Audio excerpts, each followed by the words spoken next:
भारताबाहेर असलेल्या एका देशात कांस्य धातूपासून बनलेली 128 फूट गणपती बाप्पाची उंच मूर्ती आहे. हे तुम्हाला माहित होतं का? थायलंडमध्ये चाचोएंगसावच्या मध्यभागी गणेश आंतरराष्ट्रीय उद्यान क्लोंग कुआन आहे. तिथे बरोबर मध्यभागी ही मूर्ती आपलं विशेष दर्शन घडवते. दिसायला थोडी वेगळी आणि कांस्य धातूने बनलेली पण काळ्या रंगाप्रमाणे भासणारी.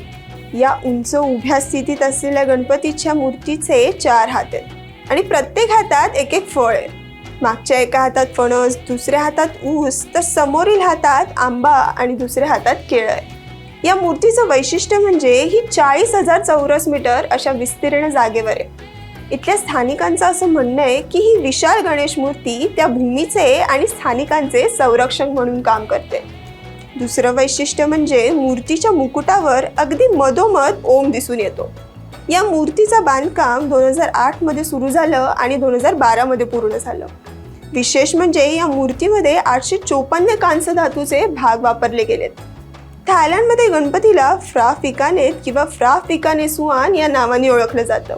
थायलंडमधील गणपती बाप्पाचे आणखी कोणते फॅक्ट तुम्हाला माहिती आहेत? नक्की कमेंट करून सांगा. गणपती बाप्पा मोरया.